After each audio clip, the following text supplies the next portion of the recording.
I flew on Europe's last MD-80s. These mid-size airliners were produced by American manufacturer McDonnell Douglas and are essentially the second generation of the Douglas DC-9. The MD-80 family of airliners were some of the most popular McDonnell Douglas planes, with almost 1,200 built between 1979 and 1999.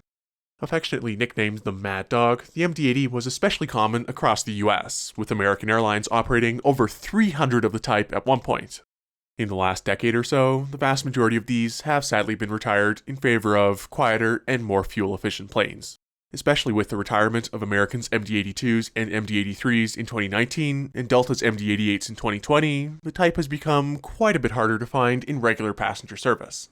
Now, I've always been a fan of the MD-80. There's just something about them that gives them so much more character than most airliners flying today. The only time I've ever been on one was one of Delta's MD-88s in January of 2020, but recently I'd been wanting to get at least one more flight in on one of these special planes, somehow. That being said, this past summer, there was one remaining operator of the type in the EU, Bulgarian charter airline European Air Charter. Formerly known as Bulgarian Air Charter, they started operations in 2000 and fly for tour operators all over Europe, typically bringing vacationers to and from Bulgaria. Over their history, they operated as many as 25 different MD-80s, which I even saw a couple of times in Poland. By summer 2023, though, they were down to 6 MD-82s, with the fleet steadily being replaced by A320s. As it turned out, this summer, those MD-82s were still operating a number of flights to Germany and Austria, which you could actually book through various third-party websites. I only discovered that thanks to some fellow aviation enthusiasts on a Facebook group for this exact sort of thing. After looking into it further, I figured out that I could fly from Dresden in eastern Germany to Burgas on the Black Sea coast of Bulgaria, and then to Vienna in Austria all in one day, and that's exactly what I did.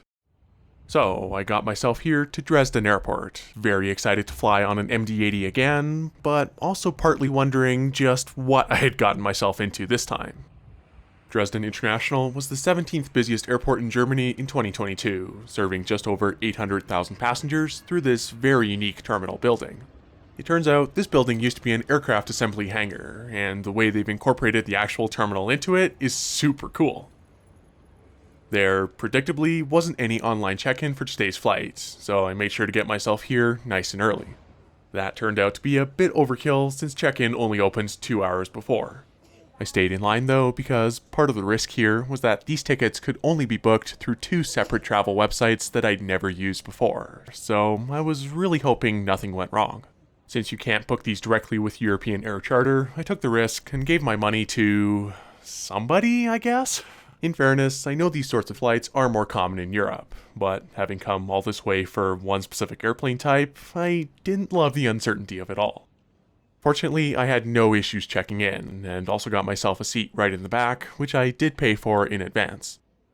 Also, funny enough, the boarding passes still said Bulgarian Air Charter, despite them changing their name almost 2 years ago. Regardless, everything was going to plan so far, so off I went through security. The post-security area in Dresden was impressively spacious for an airport of this size, and I grabbed myself a sandwich for breakfast and waited for the inbound flight to arrive. Fortunately, I confirmed pretty early on that it was indeed an MD-80 and hadn't been randomly swapped overnight. I found a pretty good spot by the windows, and right on time, the first of, hopefully, 2 MD-80s today arrived from Burgas. This one was a 28-year-old McDonnell Douglas MD-82, registered as Lima Zulu Lima Delta Juliet. This plane was delivered to Alitalia in February of 1995, and flew with them and briefly with Alitalia team for a total of 17 years. It joined Bulgarian Air Charter in June of 2013 and stayed there until it was retired in October this year, along with, sadly, the rest of their MD-82s. With an older fleet like this, you never really know when they're going to be retired, and there were already rumors that summer 2023 would be the last one for these planes. Still, looking back on this footage, I can say I'm very glad I went out of my way for these while they were still around. Since Bulgaria isn't yet part of the Schengen area, we went through a quick passport check, and behind that was the actual gate area for today's flight, with an even better view of our plane. Now, it's worth noting that there is another Bulgarian carrier called ALK Airlines that has 2 MD-82s of their own. From what I can tell though, neither of them have flown since January, so I don't think it's unreasonable to call this one of the last MD-80s in Europe. Knowing all of this made being here, about to board an MD-80 in 2023, even more special. Let's go to Bulgaria!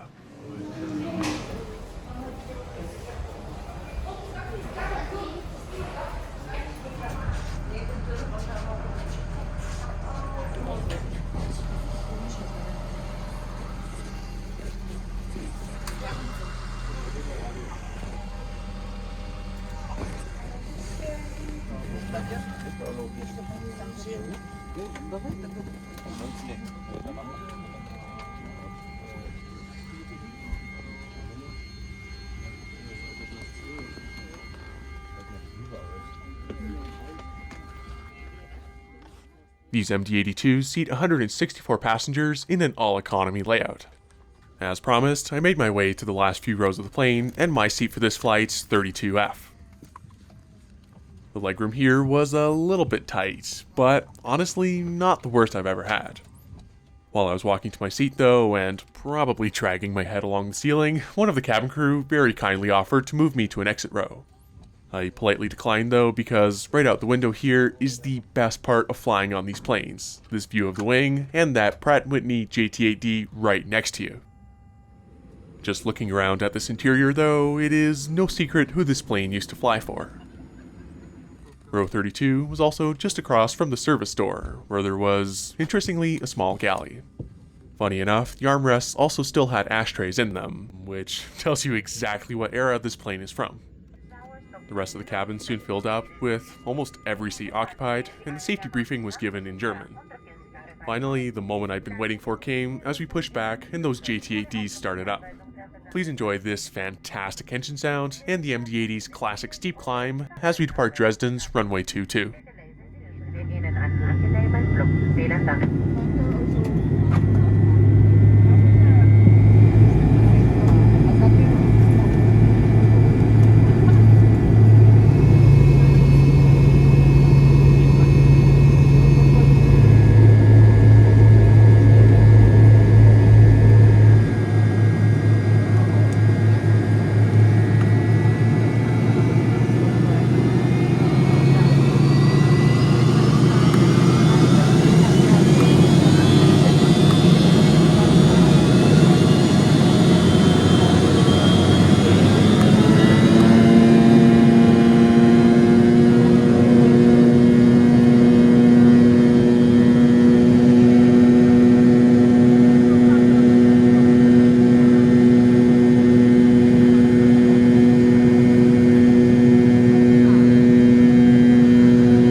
Well, that was a sound I didn't think I'd ever get to hear again in person. Looking around the seat here, the solid green tray table has some safety instructions printed in Bulgarian, English, and German. The actual tray table is pretty basic and just folds down but doesn't move. In that fairly roomy seat back pocket was a branded air sickness bag, and of course the safety card for the MD-82.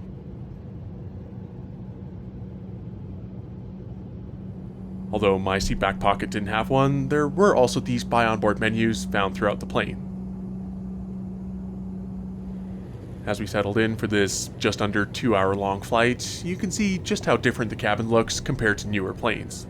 That's definitely part of the charm of flying on these though, and I was just so happy to be here. Plus, even these McDonnell Douglas logos were still imprinted on the window shades. The quirks of the MD-80 don't quite stop there either, since 2 of the lavatories are located right at the back near the tail exit. More on that later. Those 2 lavatories are incredibly loud, and the lighting is a bit dim. There's still enough room though, and they are pretty retro looking. Back in my seat, we had already crossed into Slovakia by the time the buy onboard service reached my row. I bought myself some water for €2.50, the first of, no doubt, many water bottles on what was sure to be a hot July day on the Black Sea coast. We soon passed into Hungary and got a brief glimpse at Budapest airport down below. From then on, I pretty much just stayed glued to the window, enjoying every second of that engine view. Yes, that is very nerdy of me, but that's exactly why I'm here, and I was certainly going to make the most of it. I also like how you can just see a bit of the horizontal stabilizer from here as well. We got a glimpse of some more nice scenery over Romania, and eventually began our descent near the border with Bulgaria. It got a bit bumpy as we passed through some weather and then broke through the clouds. Here's the arrival into Burgas, making a very clearly visual approach and landing onto runway 04.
After that super enjoyable flight, it was time to bid farewell to this MD-82 and make the most of this day here.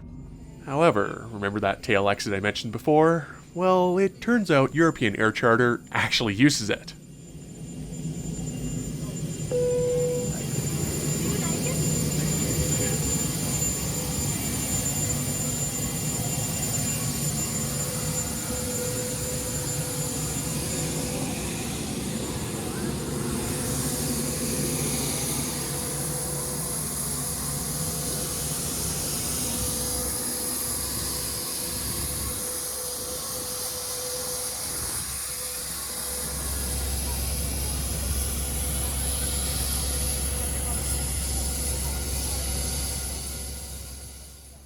Okay, that was easily the coolest way I've ever left a plane.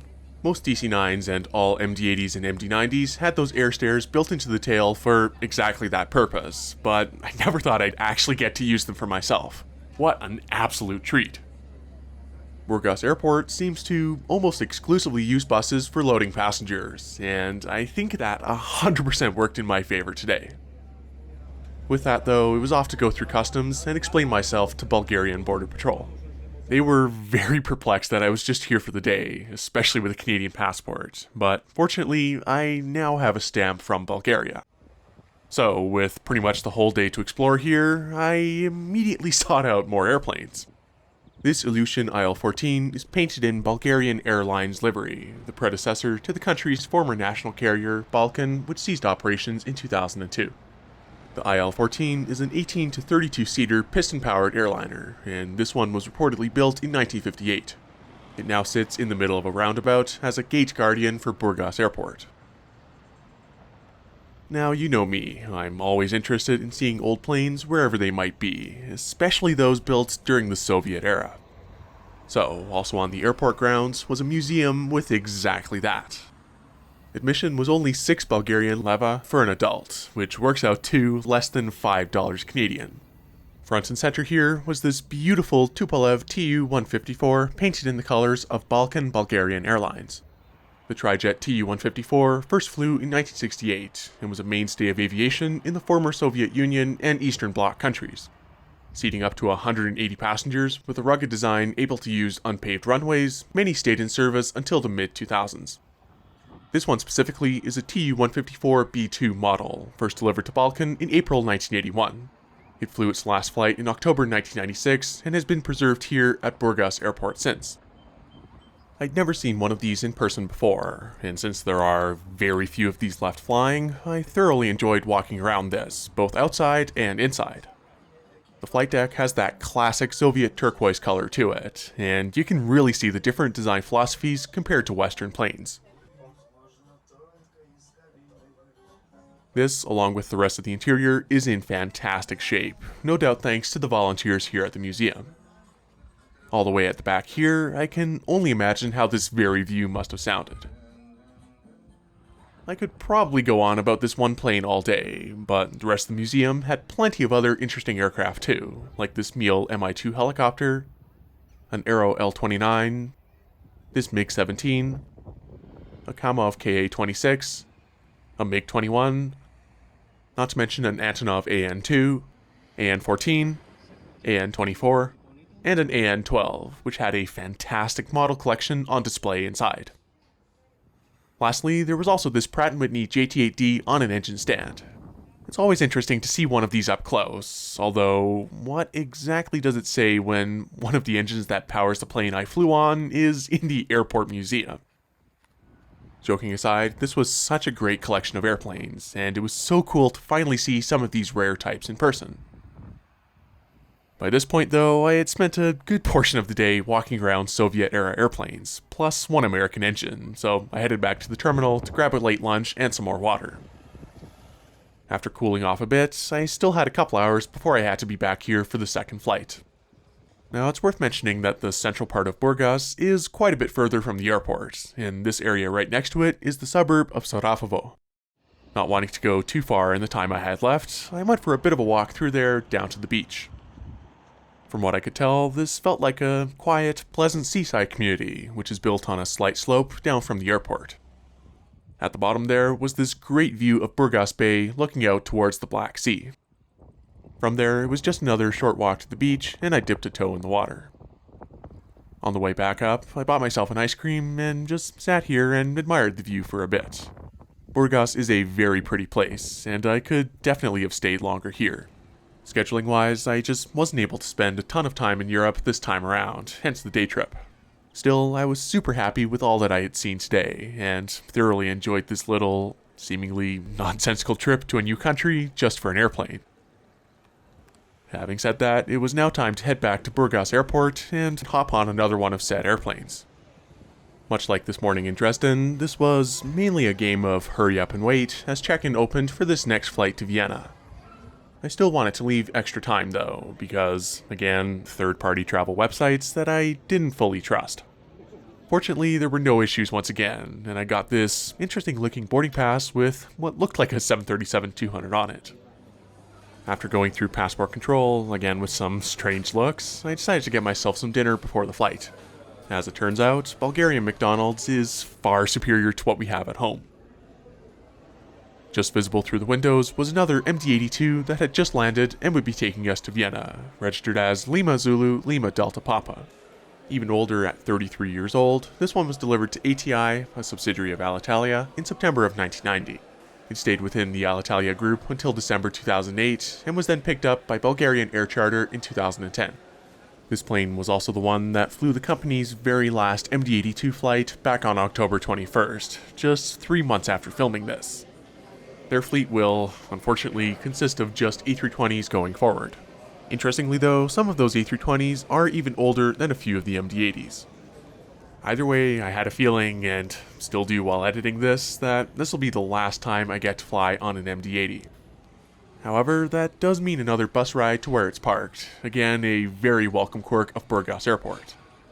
All things considered, it is a pretty nice terminal, although the solid metal chairs do leave a bit to be desired. Eventually, it was time to hop on a bus once again and board the classic Mad Dog for one last ride.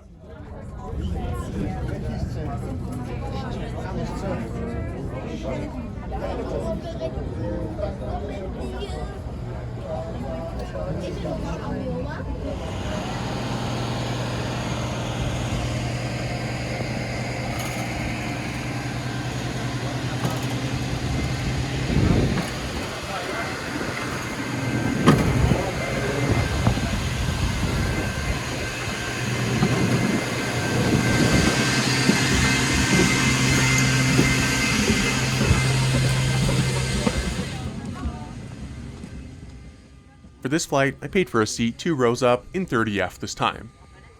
This still had the same okay-ish legroom and a slightly better view of the wing. You could still just see a bit of the engine too. The cabin of this plane was pretty much identical to the last one, with the same interesting pattern on the seats and green tray tables. The seats are certainly a lot more comfortable than the newer slimline ones. One thing that was different though was the rear galley by the service door seemed to be about half the size. Also, another thing this plane had that the other didn't was the Alitalia logo still on the seatbelts. A couple more busloads of passengers later, and we said goodbye to Bulgaria. Here's the departure from Burgas, again with some amazing GT8D sounds off of runway 04.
This flight was almost the reverse of the previous one, heading northwest into Romania, Hungary, and then crossing into Austria as we descended.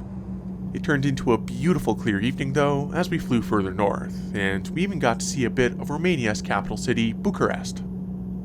The cabin crew did the same buy onboard service as before, but I had already bought myself a water before we left.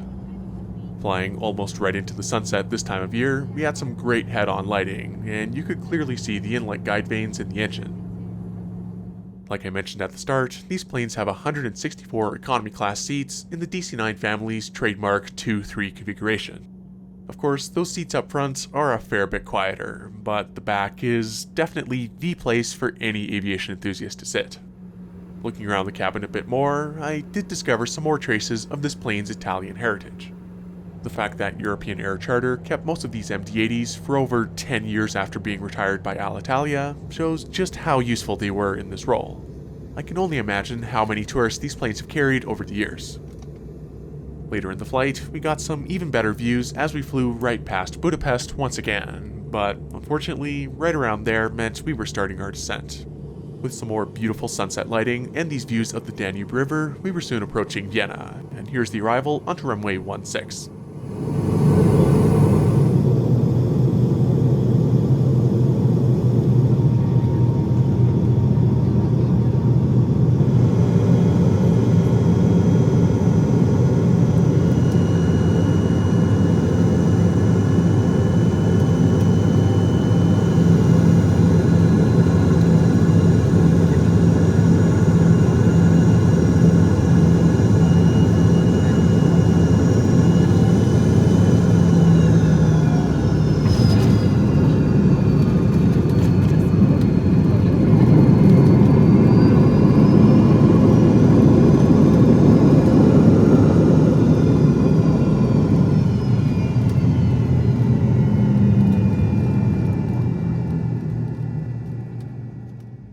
So those were some of Europe's last MD-80s, and what a day it's been. Though the onboard experience was ultimately just short-haul European economy class, this was obviously all about the plane itself. To be able to fly on the MD-80 again, twice in 2023, was such a treat, and it really couldn't have gone better.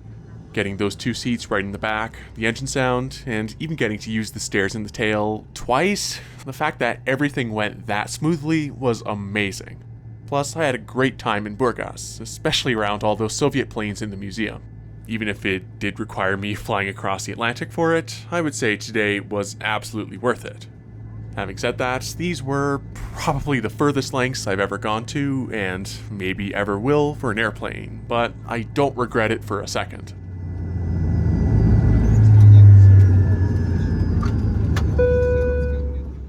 It is a bit bittersweet though, because the retirement of these planes kind of symbolizes the end of decades of McDonnell Douglas history in Europe.